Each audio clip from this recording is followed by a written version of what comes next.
Lesson 2. Assumptions Harden Into Fact. The Bible of ours has nothing to do with history. Some of you may yet be inclined tonight to believe that, although we can give it a psychological interpretation, it still could be left in its present form and be interpreted literally. You cannot do it. The Bible has no reference at all to people or to events as you have been taught to believe. The sooner you begin to rub out that picture, the better.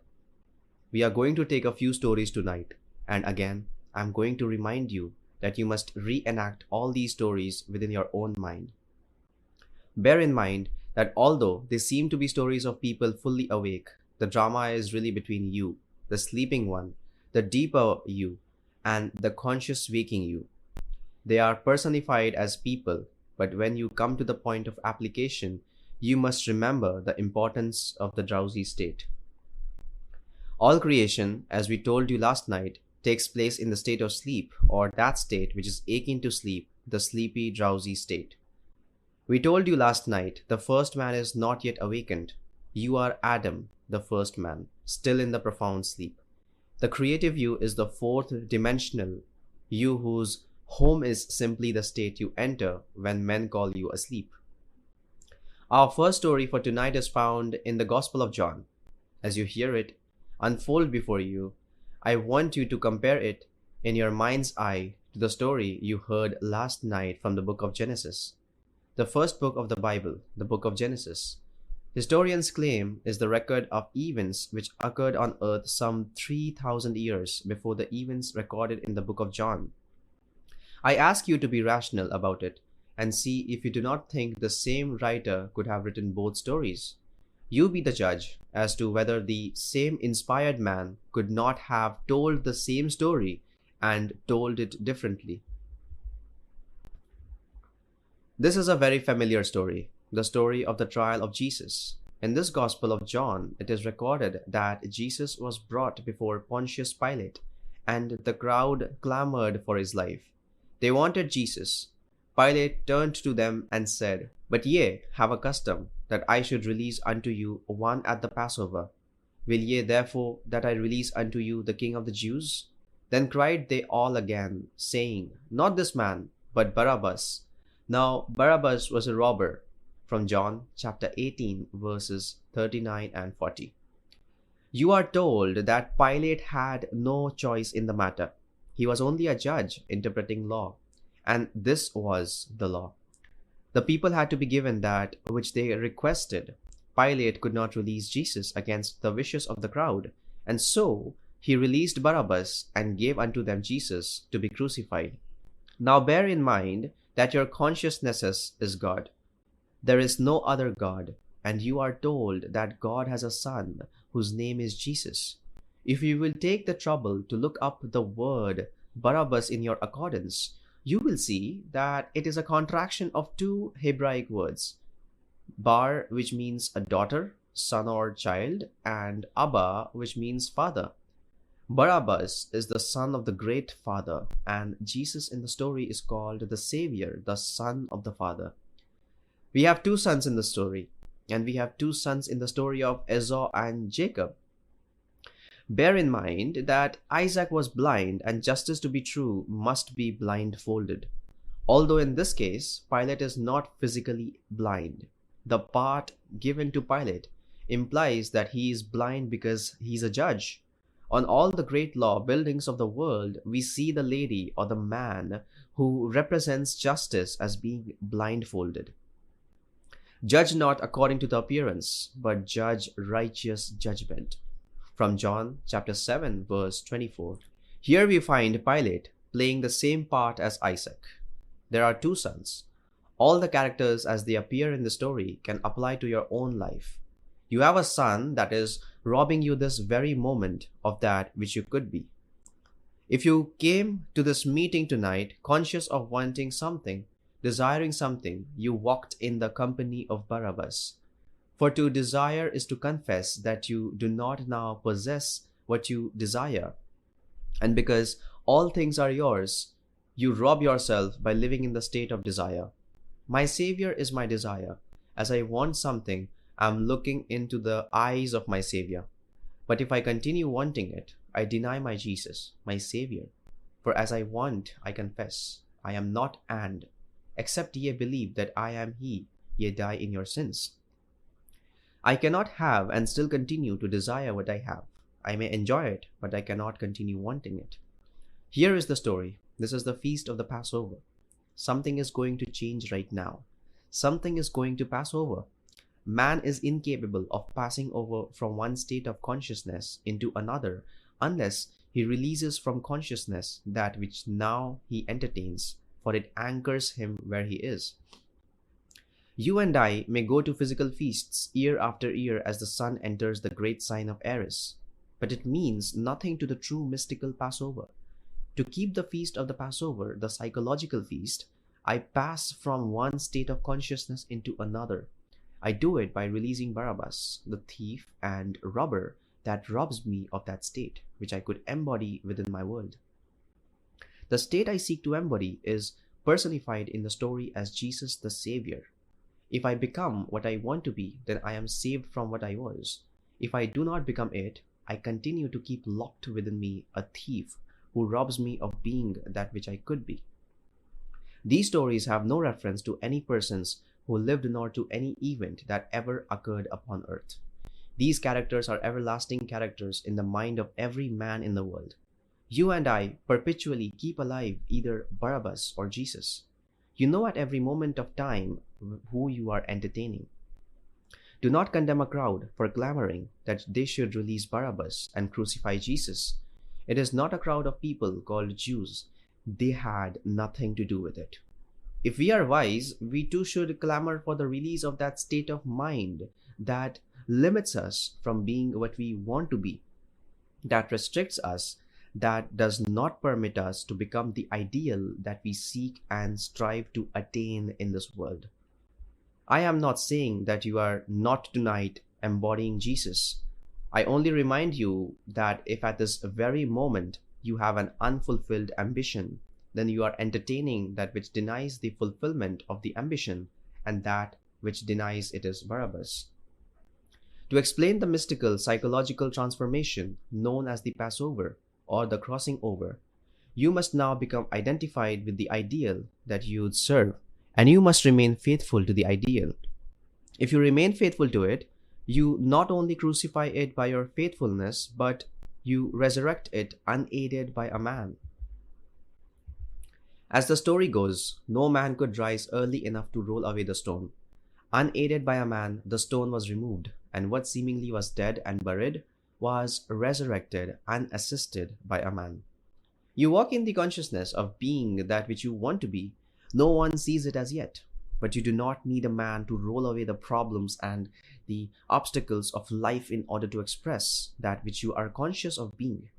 That state has its own unique way of becoming embodied in this world, of becoming flesh that the whole world may touch it. Now you can see the relationship between the story of Jesus and the story of Isaac and his two sons, where one transplanted the other, where one was called the supplanter of the other. Why do you think those who compiled the 60-odd books of our Bible made Jacob the forefather of Jesus? They took Jacob, who was called the supplanter, and made him father of 12. Then they took Judah or Praise, the fifth son, and made him the four of Joseph, who is supposed to have fathered in some strange way this one called Jesus. Jesus must supplant Barabbas as Jacob must supplant and take the place of Esau. Tonight you can sit right here and conduct the trial of your two sons, one of whom you want released. You can become the crowd who clamors for the release of the thief and the judge who willingly releases Barabbas. The sentence, Jesus to fill his place. He was crucified on Golgotha, the place of the skull, the seat of the imagination. To experience the Passover or passage from the old to the new concept of self, you must release Barabbas, your present concept of self which now robs you of being that which you could be, and you must assume the new concept which is desire to express. The best way to do this is to concentrate your attention upon the idea of identifying yourself with your ideal. Assume you are already that which you seek, and your assumptions, though false, if sustained, will harden into fact. You will know when you have succeeded in releasing Barabbas, your old concept of self, and when you have successfully crucified Jesus or fixed the new concept of self by simply looking mentally at the people you know. If you see them as you formerly saw them, you have not changed your concept of self. For all changes of concepts of self result in a changed relationship to your world. We always seem to others the embodiment of the ideal we inspire. Therefore, in meditation, we must imagine that others see us as they would see us what we desire to be. You can release Barabbas and crucify and resurrect Jesus if you will first define your ideal.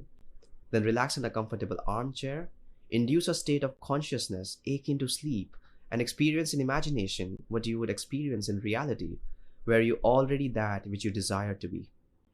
By this simple method of experiencing in imagination what you would experience in the flesh, where you, the embodiment of the ideal you serve, you release Barabbas, who robbed you of your greatness, and you crucify and resurrect your Savior, or the ideal you desire to express. Now let us turn to the story of Jesus in the Garden of Gethsemane. Bear in mind that a garden is a properly prepared plot of ground. It is not a wasteland. You are preparing this ground called Gethsemane by coming here and studying and doing something about your mind. Spend some time daily in preparing your mind by reading good literature, listening to good music, and entering into conversations that ennoble. We are told in the epistles, whatsoever things are true, whatsoever things are honest, whatsoever things are just, whatsoever things are pure, whatsoever things are lovely, whatsoever things are of good report, if there be any virtue and if there be any praise, think on these things. From Philippians chapter 4 verse 8. Continuing with our story, as told in the 18th chapter of John, Jesus is in the garden and suddenly a crowd begins to seek him. He is standing there in the dark and he says, "Whom seek ye?" The spokesman called Judas answers and says, "We seek Jesus of Nazareth." A voice answers, "I am he." At this instant, they all fall to the ground. Thousands of them tumbled. That in itself should stop you right there and let you know it could not be a physical drama, because no one could be so bold in his claim that he is the one sought, that he could cause thousands who seek him to fall to the ground. But the story tells us they all fell to the ground. Then when they regained their composure, they asked the same question. Jesus answered, "I have told you that I am he. If therefore ye seek me, let these go their way." From John chapter 18 verse 8. Then said Jesus unto him, "That thou doest, do quickly." From John chapter 13 verse 27. Judas, who has to do it quickly, goes out and commits suicide. Now to the drama. You are in your Garden of Gethsemane, or prepared mind if you can. While you are in a state akin to sleep, control your attention and not let it wander away from its purpose. If you can do that, you are definitely in the garden. Very few people can sit quietly and not enter a reverie or a state of uncontrolled thinking. When you can restrict the mental action and remain faithful to your watch, not permitting your attention to wander all over the place, but hold it without effort within a limited field of presentation to the state you are contemplating, then you are definitely this disciplined presence in the Garden of Gethsemane. The suicide of Judas is nothing more than changing your concept of yourself. When you know that you want to be, you have found your Jesus or Savior. When you assume that you are what you want to be, you have died to your former concept of self. Judas committed suicide and are not living as Jesus. You can become at will detached from the world around about you and attached to that which you want to embody within your world. Now that you have found me, now that you have found that which would save you from what you are, let go of that which you are and all that it represents in the world. Become completely detached from it. In other words, go out and commit suicide. You completely die to what you formerly expressed in this world, and you now completely live to that which no one saw as true of you before. You are as though you had died by your own hand, as though you had committed suicide. You took your own life by becoming detached in consciousness from what you formerly kept alive, and you begin to live to that which you have discovered in your garden. You have found your Savior. It is not men falling, not a man betraying another, but you detaching your attention and refocusing your attention in an entirely new direction. From this moment on, you walk as though you were that which you formerly wanted to be. Remaining faithful to your new concept of yourself, you die or commit suicide. No one took your life. You laid it down yourself. You must be able to see the relation of this to the death of Moses, where he so completely died that no one could find where he was buried. You must see the relationship of the death of Judas. He is not a man who betrayed a man called Jesus. The word Judas is praise. It is Judah to praise, to give thanks, to explode with joy. You do not explode with joy unless you are identified with the ideal you seek and want to embody in this world. When you become identified with the state you contemplate, you cannot suppress your joy. It rises like the fragrant odor described as Jericho in the Old Testament. I am trying to show you that the ancients told the same story in all the stories of the Bible.